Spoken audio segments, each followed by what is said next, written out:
So good morning, good morning, good morning, good morning. I don't know if we're live yet. I'm going to play with something here. Am I doing the right thing? I don't know if I'm doing the right thing. I'm trying to get rid of the pictures. I'm trying to go full screen here, but I'm just don't know if I'm doing it. No, good morning, everybody. Good morning, good morning. It is Thursday morning and I don't even know what the date is. But anyway, first of all, I'd like to say good morning to my spirit guide, Grey Eagle, who is standing to the right side of me here. And excuse me, I know that somewhere in the background, working all the knobs and all the buttons and doing all the twizzles and twirls that need to be done, we have Chris. Chris, are you there? I am here. Happy New Year, Rosemary. Happy New Year, Chris. Are you doing all the twizzles and the twirls and the playing of the knobs and all the rest of it? Oh, I think so. And boy, everybody just hopped on as quickly as we went live, I can see. Oh, really? Oh, good, good, good. Well, good morning, everybody, and a Happy New Year to everybody out there. And of course, our theme this morning, if we should have a theme at all, our theme should, I think, be the New Year. When was it New Year, Chris? I mean, what day is it today? Is it like the 4th or the 5th or something like that? We've actually moved on to the 6th. Oh my gosh, are we really on the 6th? Anyway, well, that's good then. Excuse me. Excuse me, everybody. I've little tickles and things. You can probably hear that my voice is not as strong as it usually is, but I'm ready and raring to go. Chris, what did you do over the New Year? Oh, it was very quiet for me. Typically, it's always been quiet for me where we order a pizza in and we watch a movie, and 5 minutes before 12, we wait for the ball to drop in New York City and, give our hugs and finish the movie. Did Real you quiet. did you watch a movie this year? We did. I What have my was nephew here visiting from, during his semester break from college, so we watched something that he likes to watch. what was it? I don't recall what it was, something PG. Was it good? It was okay. Oh, oh dear. All right. All right. Well, what I did, excuse me, was really special because I did the same thing with my grandson. We watched a movie, and then he fell asleep. But I woke him up about 5 minutes before the ball to say, "Do you want me to wake you up to watch the ball drop?" When he sort of came out of his sleep and he said, "Yes." So I said, "Well, come on, sit up then. The ball's going to drop." So we watched the ball. We said Happy New Year. We gave each other big kisses, Happy New Year. And then he went back to sleep. Well, actually, then his mum popped in to say Happy New Year, and then he went back to sleep. So we had a very, very quiet and very easy New Year's Eve. Gone are the days when, I do remember, Chris. I don't know. Have you ever had these experiences when you've gone to a party or you've gone to a ball or something really nice, and you don't even, excuse me, don't even go to sleep. You just stay up. Before you know it, it's 2 in the morning. You start to feel a bit tired, and then somebody says, "Why don't you all come back to us for breakfast?" And then you find yourself going to someone's house, and then the next thing somebody's cooking bacon, and then the next thing you know, it's 5 o'clock in the morning. You're driving down the road going home, and you see the sun is just starting to rise. You haven't been to sleep yet, but you see the sun starting to rise up. Right now, you've got this picture, right? So this happened to me. Well, it's happened to me a few times, but one particular time that it happened to me, my daughter and her boyfriend at the time were staying over at the house. And so by the time I got home, it was probably about 6 in the morning. And remember, I hadn't been to sleep. And I was wearing this enormous ball gown, the big full skirts, long full skirts and everything. And I remember walking in the door and sort of lifting my skirts, taking my shoes off, lifting my skirts, and tiptoeing up the stairs. and the staircase in this particular house was quite steep.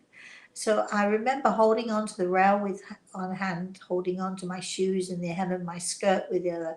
And I'm bending down, I'm tiptoeing up the stairs very quietly. I get halfway up the stairs, halfway to the top of the stairs, and I hear this voice. And what time do you call this? And I look up, and there is my daughter, my teenage daughter, she'd be 18 or 19 at the time, arms, excuse me, arms folded like this. And what time do you call this? And I almost wet myself. I was laughing so hard. Talk about reverse roles, you know. Anyway, I don't know if you've ever done that, Chris. If you've stayed up all night long and had breakfast and you're still not tired, when you actually go to bed, you're still not tired because you sort of get through that I've got to go to sleep part of it, and then you come out the other side and now you're awake again. So so I've had some very, very good New Year's parties. I've had some very good Christmas parties. I've given some very good Christmas and New Year's parties. And I think the time that I was thinking of that I just told you about was actually, it was probably my first March ball, the March Hares Ball. This was when I was living in England. And as I say, I stayed out late. You know what we say in England. We have a saying that we say if somebody's staying out late that they're a dirty stop out. So I was a dirty stop out that night. But I know that there are lots of people who stayed up late. I know that I was amazed actually when I watched the ball, Chris. I don't know if you had this experience as well. I was amazed at the amount of people who were there in Times Square, who'd braved the cold, they'd braved the night because it was very, very cold.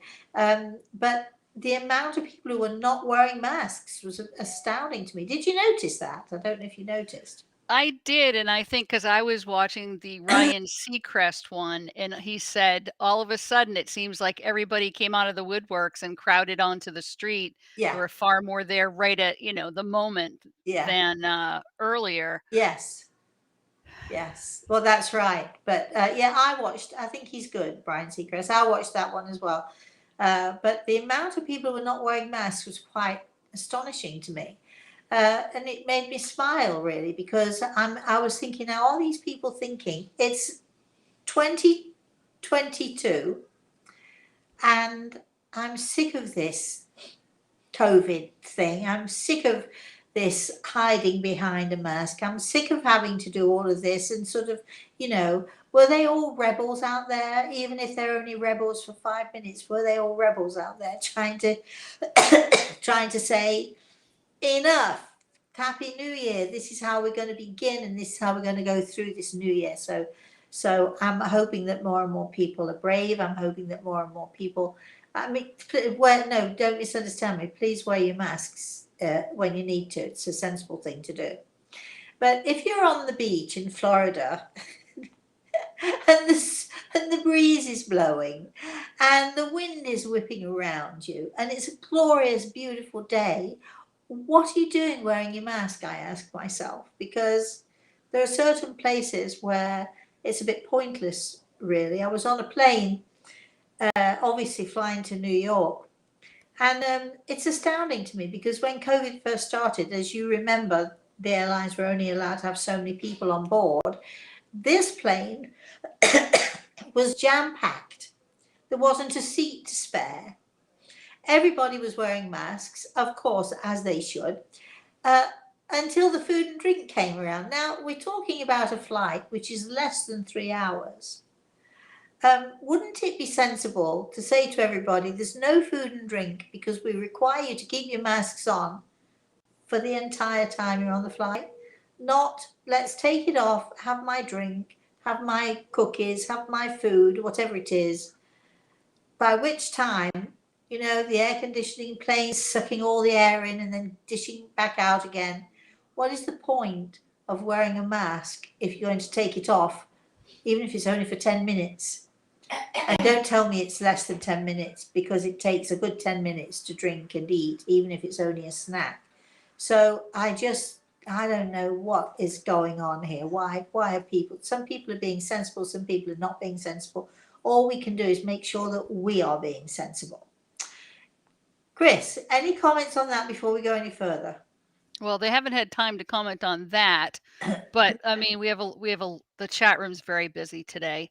Jenny's saying, "Hello, Rosemary. Happy New Year, and I hope it's a wonderful, healthy year for Thank you and you. your family." Thank you. Let's see.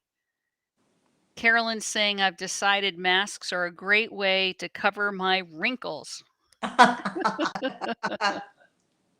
All right then. And I'm trying to scroll back up. There was a comment when you were talking about staying up late, and somebody had written how they were in bed by 9:30 that night, so they Well, didn't even stay up to watch it. And I think it was Rhonda. well, Uh, I've had lots of times when I've not stayed up either. I mean, I think we all have, haven't we, Chris? yes, I'm all for the sleeping in the morning, though. New Year's Day, oh, I love that. Yeah, it's so frustrating when you actually can't sleep. You know, you plan to sleep and then you wake up early anyway. Especially when you've got a little wriggly little 8-year-old wriggling in the bed who loves to get up at 6:30 in the morning, 6:30, 7 o'clock in the morning. He's up, so you might want to lie in, but and he's a good boy, you know. He sort of doesn't. He doesn't.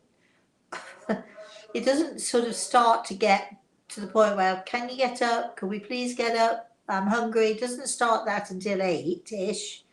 But yeah, but he still is up, really. It doesn't matter what time you let him go to bed at night, he's still up in the morning.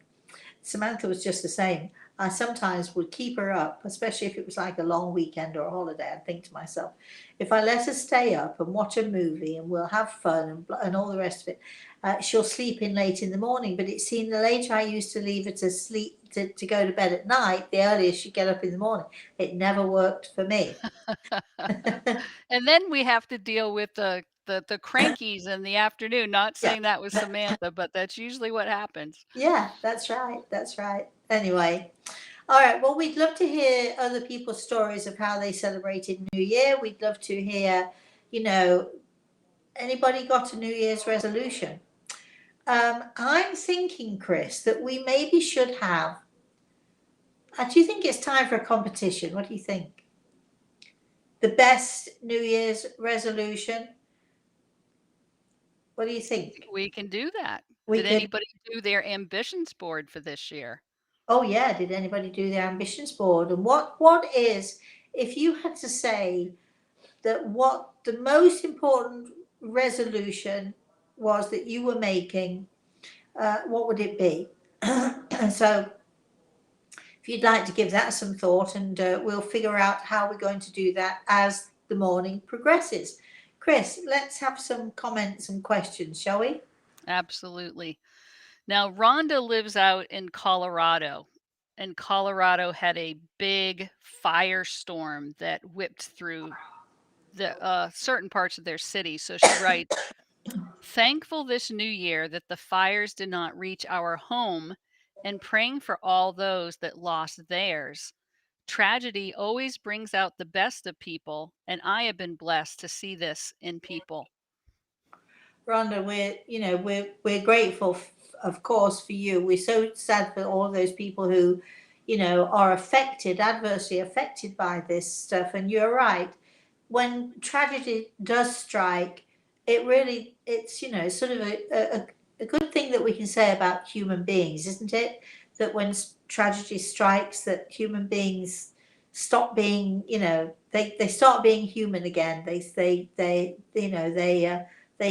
bring out all the good stuff. They bring out the big guns. They bring out their kindness and their willingness to help and their willingness to put themselves out, which is really great. But for those who have lost many have lost their homes, I know. For those of you who lost your homes or you've lost loved ones, um, just please know that our hearts are with you, and that we are sending our prayers, lots and lots and lots of prayers, which is where we come in with our healing hands around the world. And if you are a part of our healing hands around the world, please join with us 11 a.m.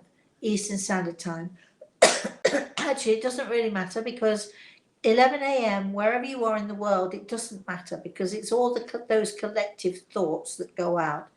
If we can sort of time it so that we're all thinking the same thing at the same time, of course it has more power. But it doesn't really matter so much, as long as if you think at 11 a.m.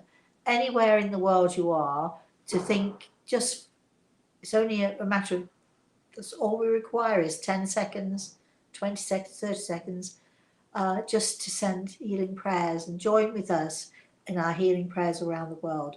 We would very much appreciate it if you would do that with us and for us and for all of those out there who need those prayers.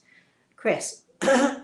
Well, and the other thing is, people may not be aware that you have a Facebook site that's specifically targeted toward healing. And Yes, people can write our office and add, so that we can find the names and add the names to the Spiritual Healing Book Facebook page. yes, So that's on the screen and people can find that information.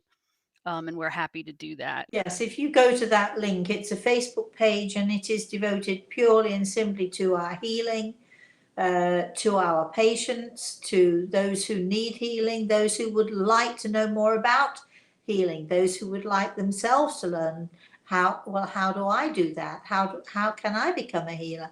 How do my prayers count? What should I be doing?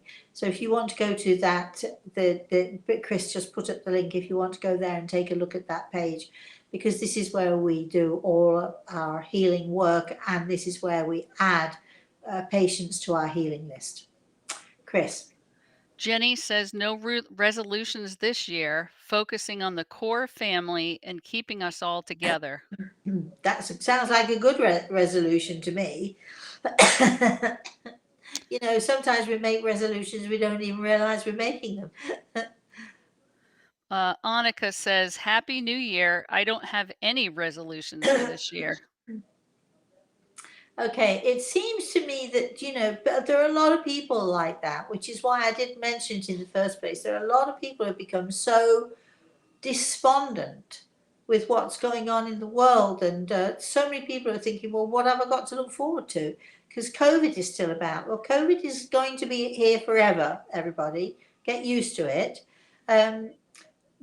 Look, remember what I said a few weeks ago? The very best thing we can say about COVID is that, it seems to have cured the common cold. It seems to have cured influenza. It seems to have cured, all of those sniffles and those headaches, and at this time of year, all the flu stuff that we take or used to take, we don't take it anymore, do we? Because it's a different name, isn't it? It's called COVID, which we know it isn't really, do we?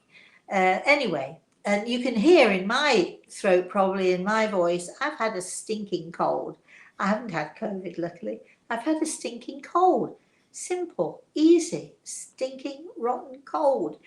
That's no reason for me to give up on the rest of the year, though, because I know I'll probably get a stinking cold, well, at least perhaps another once throughout the year.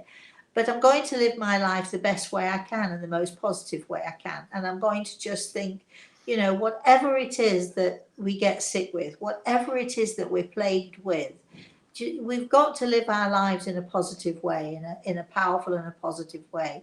And, part of giving up is not making those resolutions that we've always made before, because I know so many of you feel so despondent and you think, well, what have we got to look forward to? Well, I know that I've got to look forward to a birthday on the 12th of February, my grandson's birthday. I've got that to look forward to. Let me see, what else have I got to look forward to? Oh, yes, I've got to look forward to tonight when he comes home from school. Let's do the baby steps. Let's look at the small things in every day that we have to look forward to. let's look forward to those small baby steps, and pretty soon those baby steps will grow and grow, and hope we'll be back in this world again as big and as strong and as powerful as it always has been. Chris. All right, Carlos has a question for you. Actually, it may even be a two-part question. Okay. So, Carlos is asking, what kind of treatment is the best for me? I've tried medical treatment, but it doesn't work with me. Well, Carlos, we don't know why are you asking for the treatment? What is going on with you? You might want to write and let us know. I think that would be a question that you could email to us. Excuse me, because well, I'm not a doctor. I like to work with the medical profession. I am a spiritual healer. I always like to work alongside the medical profession because I think it's a sensible thing to do. Don't give up on medicine, people, because medicine, the science of medicine has been around for hundreds of years. Of course, they don't get it all right, but they don't get it all wrong either. And if it weren't for the medical profession, I personally would not be sitting here. I wouldn't have had a daughter, I wouldn't have had a grandson. I would have been long ago buried in my grave. And I don't want to sound depressing, but the medical profession is what saved me. The wisdom, the knowledge, and the understanding of the human anatomy. So just because one doctor maybe doesn't work for you, because two doctors don't work for you, doesn't mean that the medical profession doesn't know what they're talking about. You just have to find the right person for you, and then you have to find the right person for the situation that you're in. So please, yes, alternative remedies are brilliant and they work, absolutely. But most of them, not all of them, but most of them. But that doesn't mean you throw out you don't throw out the baby with the bathwater. You don't ditch everything out there. You take what knowledge we have, we take the understanding of medicine that we have, we put it all together, and we find someone who can help us to sort of navigate our our own health issues. Chris. All right, the second part of Carlos's question was, what kind of occupation do you recommend for me? Well, again, Carlos, I don't know you. I don't think have we even spoken? I'm not sure that we even have. So these are questions that I would have to know more about you before I could even begin to assess these questions. But I do thank you for asking them, Chris. Well, and that brings up a good point because you do offer life force consultations where you can help people figuring these things out or specific challenges, right? Yes, but I think, before you can start to figure these things out, we have this fabulous little exercise, the bottom brick exercise, because there are so many people who find themselves blocked. They get to a point where they don't know what to do. They don't know what they're capable of doing. They feel they might like to try this, but they feel inhibited or intimidated because they might not be good enough at it, or what if I don't make enough money at it, or so on and so forth. I mean, there are lots of different reasons why people get blocked. There are lots of different reasons why people are not successful in their lives, and a lot of a lot of the people that I come across who are frustrated because they are sort of let's say success is eluding them. A lot of the people that I come across, the success is eluding them because they are their own worst enemy, but they don't necessarily realize it. So they have to, I'm that person who can help you to figure out what is it that's blocking you, what is it that you can do to move forward, what is it that stops you from moving forward, all of those things. So you're right, Chris, when we do talk about life force consultations, we're talking about being able to help people to find the right path for them, which is very important. And we do have a lot of people who come to us who want to know, well, what am I supposed to do now? What is my path now? how can I move forward? You know, I lost this job. I don't want to do that job anymore. So what are my options? Where am I going with this, and so on? But it's a process. It's not just me sitting there, oh yeah, well, this is what you need to do, and yeah, this is what you need to do. Anybody who thinks that being psychic means just, oh yeah, I can do that off the top of my head, I can tell you, right, exactly, right, just without even knowing, I can tell you just exactly what you need to do. Anyone who thinks that that's what's being psychic does not know what being psychic means. Being uh, a spiritual healer, being psychic, having that knowing sense means, for me, talking to your loved ones in the spirit world, they tell me all about you. How am I going to? I don't know you. I don't know anything about you. How am I going to find out about you? I'm going to go to your family in the spirit world. Hopefully, they're going to be able to tell me things about you. I'm going to be asking you questions as well. Of course, I am. We have to get to know each other. We have to get to know, you know, what you like, what you don't like. Uh, are your expectations reasonable or are they ridiculous? You know, if you're the person who's sitting there, you know, I'll be okay as long as I win the lottery. Now, if I win the lottery, I'm good.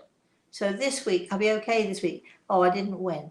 Oh, no, I didn't win. And then you discover that that person didn't win because he never bought a lottery ticket anyway. So what are your expectations? What do you expect of yourself? What are you able to give of your own self? There are lots of, different ways that we can approach this. The bottom brick exercise, we do have a volunteer, I do believe, Chris, and we are in the coming weeks going to do another bottom brick exercise so people can see how it works. But what we need to do is to get to the root of a person's barrier. What is it that is stopping you from being the person that you're meant to be? What in your life happened to you that caused you to be either intimidated, or it caused you to feel less than you are, or it made you feel that you were not capable? What happened to you in your life? Where did these barriers start to set themselves up? And when we can find what caused the barriers, we can dismiss them, we can get rid of them, we can get them out of the way so that you can actually then go forward with your lives, move forward with your lives on a positive note, in a positive way. Chris. Carolyn is saying your book, A Matter of Life and Death. She found it at a used bookstore right before Christmas. It's beautifully written and it's hard to put down. Well, thank you. Thank you very much. In a used bookstore, well, I don't care, do I? It doesn't matter where you find it. You know, if you're meant to find these books, you will find them. They will just pop up, whether it's in a bookstore, whether it's on a shelf in a bookstore, or whether it's in a used bookstore. It doesn't matter where. You will find, if you're meant to find these books, they actually they seem to find you rather than you finding them. Okay, Chris. Julio is saying, do you think, should I try a relationship with Andrea? Is it worth it? Julio, I would love to say go for it. Well, actually, I think why wouldn't you go for it? But you're asking. Here's the question. You're asking, is it worth it? Well, that's your choice, isn't it? You can sit at home and not try anything, and be safe, and be lonely, and be unhappy with yourself, and wishing that you were braver. Uh, well, you might think that's worth it because at least that way you don't get hurt. So then it's worth it, isn't it, to you? Loneliness is worth, the price. The price, the price is your choice. Uh, Having a relationship with someone can only be joyful as long as you bring joy into the relationship. Can only be joyful, interesting. It can teach you things about yourself. And even if it ends badly at the end of the day, you've had those moments where you've had a great time. Is it worth it to you? Is the risk worth it? You decide, not for me to decide. If it were me, I'd take a risk. Your choice. Take a risk or not. Chris. Rita is here, a new person, asking, I lost my father in 2020 for COVID-19. Can you say to me if he is happy now? I was actually going to whiz by this one and say we're not doing this today, except that Grey Eagle has put his hand on my shoulder. So who is this, did you say? Rita. So Rita. So I've got a question for you. Um, well, first of all, I'm absolutely sure that your dad is fine, but you're asking, is he happy? Well, that's a whole different thing, isn't it? Um, what do you think that he would feel looking at you? Does he see that you're happy? Because if you're happy, then he's going to be very happy. If you're not happy, what do you think? Do you think he's going to be very happy? Or do you think he's going to be concerned for you? Or do you think he would wish that you would do more with your life? What do you think, Rita? I can tell you that your daddy survived death. I can tell you that. That's a certainty. That's absolute. But you know, our loved ones in the spirit world, when they come to visit us, they take a look at us. They, of course, they see things that they perhaps didn't see before. They learn things that they didn't know before. Um, how many times have you cried? Gregor is asking me to ask you. This is on behalf of your daddy. How many times have you cried and gone inward instead of gritting your teeth and just make sure that you're happy, or make sure that at least you smile for him, knowing that he's okay. So I'm going to sort of turn the tables on you a little bit. I think that your father will be so happy when you're happy. How about that, Chris? Jenny says, a few weeks back, you brought in my son, who I lost full term in childbirth. There was no reason identified. I want to know why God called him home. Oh well, Jenny. Oh gosh, there could be so many different. There could be so many different reasons. So many different reasons. I will give you a couple though, that possibilities, and it applies particularly to babies. It applies to miscarriages. It applies very often to stillborns or children who are only here for a very, very brief time, a very short time. Very often, souls come to this earth of ours, um, but they come not for the not let's say for the long haul.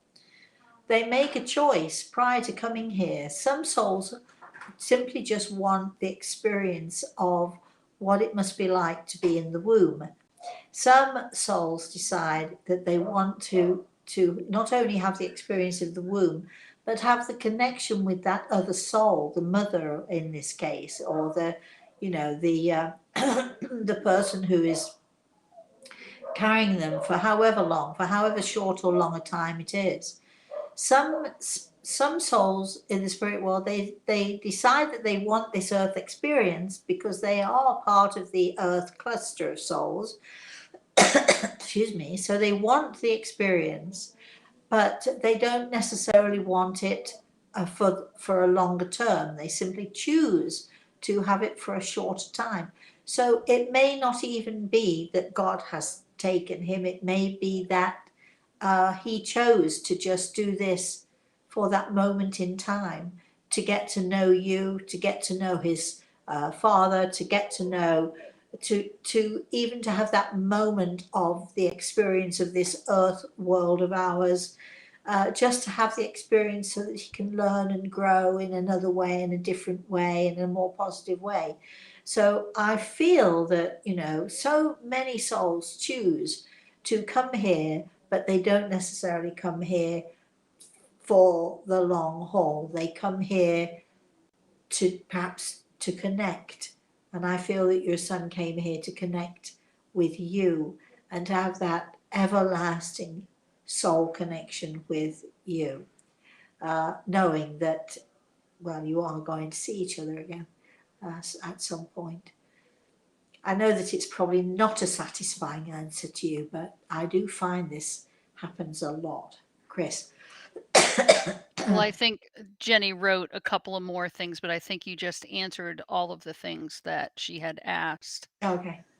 Rhonda says, I have a huge resolution this year. I'm redoing 60 years worth of pictures Oh, and wow. putting them in a nice leather bound album. It's quite a task. Wow, Rhonda, that is a task. I'm not sure it's a New Year's resolution, but wow, yes. Well, I suppose a determination to do it and finish it. That's going to be some book by the time you finish with it, and I'd like to know who's going to get it at the end of the day. Are you doing this for yourself, or are you doing this for your family?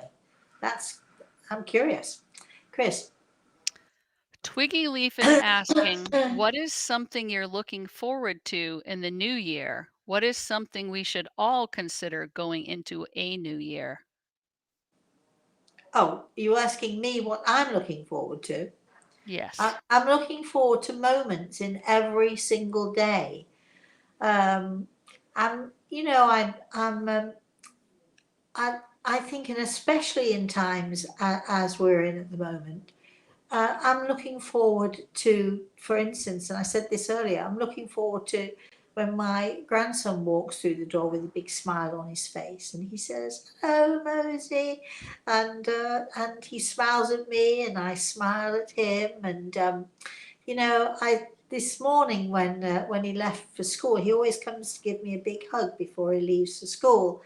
And we have this, I love you, well, I love you more. No, I love you more. No, I love you more. Actually, no, I love you more. So this morning I said to him, well, I actually love you more than chocolate.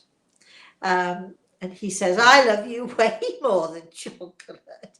He was so surprised that I said that I love him more than chocolate. Well, I love you way, way more than chocolate. So it's like, so it's a fun thing that we share. Those are the things that I look forward to every single day. Am I looking forward to spring? Yes. Am I looking forward to the Easter hunt? Yes. Am I looking forward to my birthday? Yes. There are lots of things you can sort of look long term towards, but I think it's more important, especially in these times. I think it's more important to sort of take.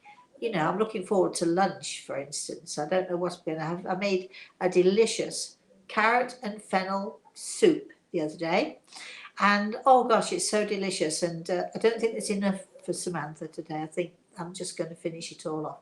But so I'm looking forward to that. So I'm not setting my sights on great things. I'm looking forward to doing more of what we do here. I'm looking forward to doing more webinars. There's so many things I'm looking forward to, but I'm trying to look forward on a daily basis, step by step, making sure that I'm looking forward to, you know, the dentist this afternoon. am, I looking, am I looking forward to that? Of course I am. It'll be fine.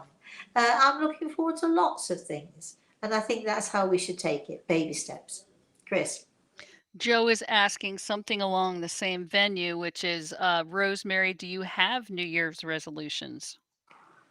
Um, Not really. I'm trying to. That was when I was talking to other people about resolutions. I don't really, because again, I'm sort of, and I think it's important for all of us. I think we have to live in the moment right now. It's so important for us to live. Uh, if COVID hasn't taught us anything else, it really should have hammered home to us that we should take each moment and make it as joyful as we possibly can. There's an old adage, and it's been around for hundreds of years. Make each day, live each day as if it's your last one, right? And we don't, do we? We really don't.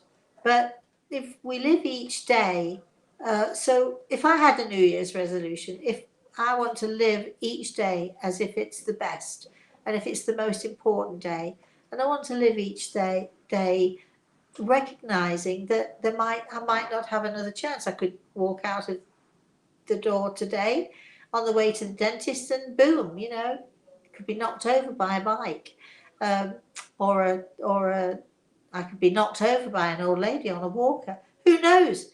We don't know. So why don't we just make the most of every single moment that we do know that we have in our grasp, and just enjoy those moments and bring joy to our family and to bring joy to our loved ones. I like nothing more than to cuddle my grandson because I know that he loves to be cuddled. So, when his little bum nestles into me and he snuggles up into me, uh, I know that he's feeling safe. I know that he's feeling loved and I'm feeling joy. How much better can it get than that, Chris? Kate was empathizing with Jenny and the message that you gave, saying, I'm in my 3rd year of grieving my youngest son. I Oh, feel you. Love and light to you. that's so nice. We love it when people share things like that. We really do. And we really appreciate, somebody has an awful story to tell and somebody else also has a similar story.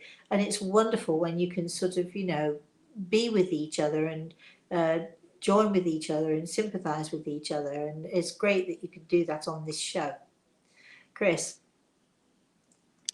Sophia says, Hi from Texas. Hi, I, Sophia, Texas. I just want to say thank you. I'm going through a hard time.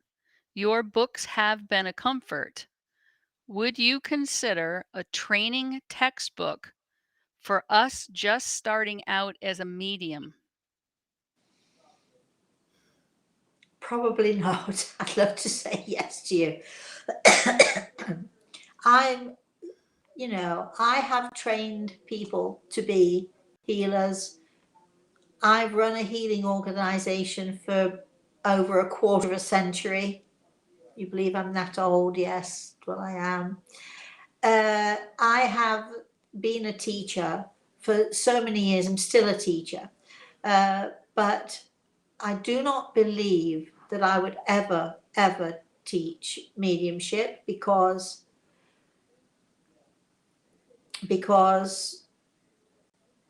it's like playing the piano. Um, you can have a natural ability. You can sit down, you can play the piano, you can make beautiful music. Or you can sit down and you can train to play the piano. You can make beautiful music, but there's always a difference between the natural born piano player and the piano player who has studied and trained. You know, you could perhaps say they're equally as good, but I would disagree.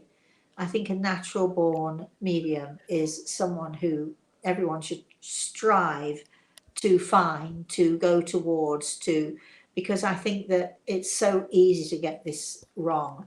When mediumship, it's such an enormous responsibility, enormous responsibility, and what you do is you touch people's hearts and you change people's lives. You want to make sure that you change people's lives for the better. You want to absolutely make sure that you know what it is that you're talking about. You want to make sure that your connections to the spirit world are as fine and as clear and as positive as they can be. Unfortunately, and I would like to tell differently, and I know many people think differently to me, and that's fine, but I believe that there's only one way to make sure that it's as fine as it can be, and that is if you have that natural ability. If somebody has to teach you, if somebody has to show you the way from the beginning, from scratch, it's difficult. This I don't want to put anybody off, but at the same time, I do want to put you off if it because sometimes it's like the blind leading the blind.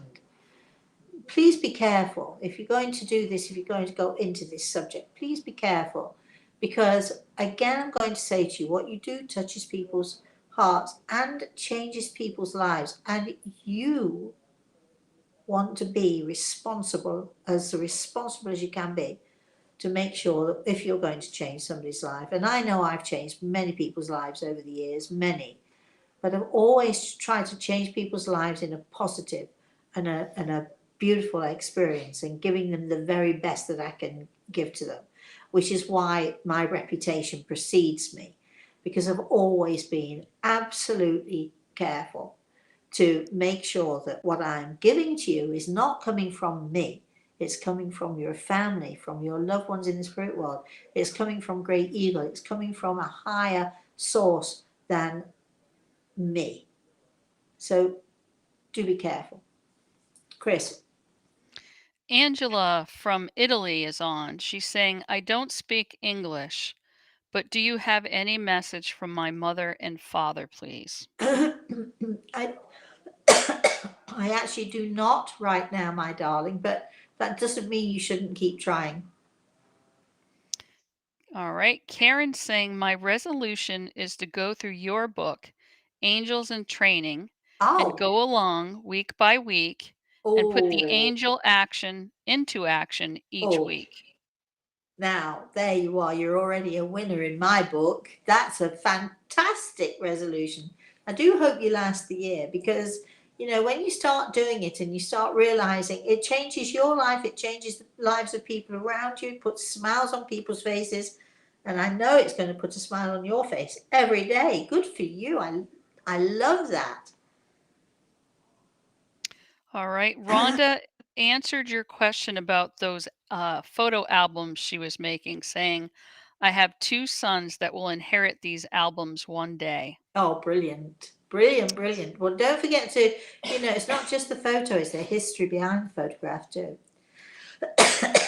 Joe is asking, Rosemary, do you have any news on more books?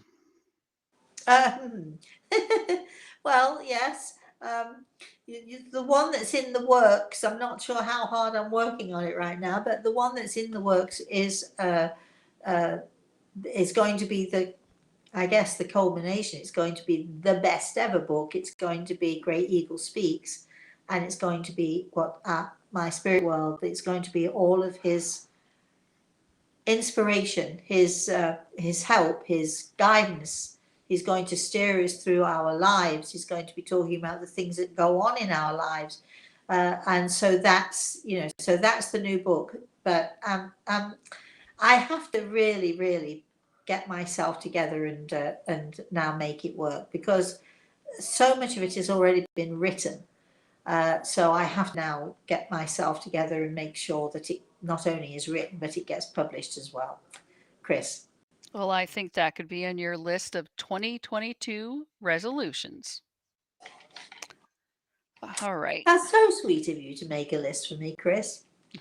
You're quite welcome. Hey, listen, Jenny's saying, listening to you and hearing your accent makes me homesick for England. I'm Oh, an I'm an Irish Liverpudlian lass. Rosemary, after I lost my son, I found your book with the Indian guide and you gave me hope. You oh, that changed my life about 30 years ago reading that book. I can't remember the name, but you had an Indian guide and it's highly recommended. it's called The Eagle and the Rose, and this year is its 25th anniversary. 20, oh, So, we've just changed years, Rosemary. We're moving into the 26th. oh yeah, well, no, don't we go from May to May? Still 25 years, my book, May to May. Okay. Um, and it's an Irish Liverpudlian. I don't know how you said it, Chris, but it was a Liverpudlian. You know what a Liverpudlian is, don't you? It's not a I lily. absolutely do not. It's not a Lilliputian. It is not from Gulliver's Travels. A Liverpudlian is a beetle, or anyone who comes from Liverpool. Yay! So all of the Beatles came from Liverpool. So they were all Liverpudlians. And Jenny, you're apparently a Liverpudlian too. Good for you. Chris. All right. Twiggy Leaf says, my resolution is more of a habit change.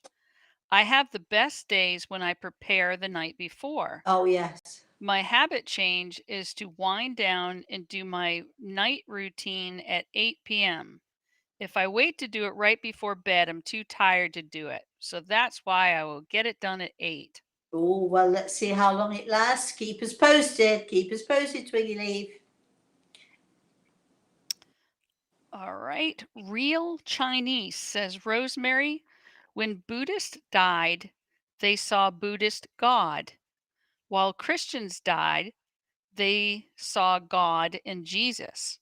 From what I am seeing, all these claims are credible. I want to hear your opinion on that. Um, well, I think that when I was in school, gosh, I'm going back so many years now. When I was in school, I was a a teenager, and I did a whole thing on Buddhism. Seeing as somebody's mentioned now, we're mentioning Buddhism, and I found it absolutely fascinating. By the way, I don't know if you all realise this, but we're coming up to, I know we're only just in January, but on the 1st of February, I do believe is Chinese New Year this year. Um, so I know a lot of you will be celebrating Chinese New Year, as I've always liked to do. But I think that, everybody has their own belief system, or every culture, every country has its own belief system. And I think what we have to do is we have to take all of the good that we can find in all of those beliefs, why not, and discard, accept and embrace what works for us and discard what doesn't work for us. And I don't think it's a question of, personally, I don't think it's a question of Christian or Buddhist or Muslim or whatever it is you are. I think it's a question of faith and belief. Um, I would say if somebody said to me, "You've got to put a label on yourself," I would say then I suppose that label would be Baptist, because I was brought up in the Baptist church. I was baptized when I was 15 years old, uh, by my own choice. But I think, I don't think I don't think you can segregate into different religions, because I think everyone has its good and its positive, and everyone has things that are not so positive. Even the Christian faith has that stuff that is not necessarily so positive. So I think, we just have to embrace our faith. We have to embrace God. Let's stop trying to put labels on things. Labels weren't created by God, I must say. Labels were created by man. Chris. Annika says, I bought The Eagle and the Rose well before I moved to the US 23 years ago. I have it in the Dutch translation, but would Oh, probably in the original English version. oh, how interesting. Well, get it out, dust it off, and read it. It's one of those books that you can read it, and then it might be a couple of years, and then you pick it up, you can read it again, and it's every time you read it, you see something new in it, something different in it. Every time you read it, it tells you something different. These are the books that speak to us, and depending on the message we need in the time that we're reading, those are the messages we shall get. This is what I'm saying. Books pick us, we don't pick them. Chris. From your emails, I can't remember the name of the person, but I will email them back. They asked specifically, have you ever come in contact with Anne Frank in any of your work over the years? No, I have not. However, I was reading an article about Anne Frank just the other day, and somebody said something to me that was so interesting. So, sort of having mentioned Anne Frank, I will say that, we're all of us sort of complaining or upset or frustrated or whatever it is about COVID, and we're all, and nobody likes the quarantine, which, by the way, have you noticed quarantine went from uh, 3 weeks down to 2 weeks, and oh, look, suddenly it's now you only need to be quarantined for 5 days. Somebody's kidding us, right? Somebody's making jokes here, because how come it went from you got to be 2 weeks, absolutely can't go anywhere, 2 weeks, 10 days, now it's 5. Oh, wait, that's because the economy can't take the 10-day quarantine anymore. They're finding it's affecting the economy. They being the politicians. Do you find it's a bit odd, all of this stuff? When you start to really dig into it, don't you find that there are so many inconsistencies? However, back to Anne Frank. Uh, so people are worried and they're sick of quarantine, they're sick of not being able to travel, so on and so forth. I can't remember how long it was that Anne Frank was in that attic by herself. Long time, right? So when we start to think and feel sorry for ourselves because we've got to be quarantined for 5 days or we can't go abroad or something, we need to put ourselves in the place of Anne Frank and people like Anne Frank who used to hide, had to hide, not just for months, but sometimes for years. Puts things into perspective, don't you think? Chris? Anna saying, Rosemary, I'm dealing with chronic pain. How can I help my body and mind be okay with this pain? Oh, well, first of all, let me just say how sad I am that that's happening to you. If you'd like to email us, we will definitely put you on our healing list. And if you'd like to sort of, if you can find the source of that pain, we might be able to make some suggestions. I'm not promising that we can, but we might be able to make some suggestions as to alleviating the pain. What kind of pain is it? For instance, if it's arthritic pain, I can tell you nothing from the cow, no salt, no dairy. Ooh, how brutal would that be, right? But if it's arthritic pain, you've got to bite the bullet and that's what you've got to do. But there are many different types of pain. So, if you can write to us and let us know what it is that your problem is, what it is, we'll definitely put you on our healing list. And I should personally send healing every day. Chris. Well, we are winding down, Rosemary. Um, Anna said her issue is bulging disc in her spine. Oh gosh, nothing worse than that, is there? Oh, darling, that is really, really painful. Um, there are quite a few things that you can actually do. Uh, I have personally, over the years, suffered with this, and in fact, to the point where, I've not been able to get out of bed for 3 weeks or so. Um, I did find that acupuncture was brilliant for me and worked for me. Having said that, I was recommended an acupuncturist who knew really what he was doing, absolutely knew what he was doing. And so, therefore, he was able to help me tremendously. I remember my daughter having issues, and I took her to an acupuncturist, not the same, unfortunately, because we were not in the same country at the time. And I found that acupuncturist very nice and very pleasant, but absolutely useless as an acupuncturist. So you've got to find that person who is right for you, who knows what they're doing. But certainly acupuncture certainly worked for me. But I also think you maybe should try some meditation. And I'm going to suggest, at the risk of promoting my own self here, I'm going to suggest that you try the one of our healing CDs, Give the Gift of Healing, or, well, actually, let me think. There are 4 of them you can try. Are you putting up the link for them, Chris? I am.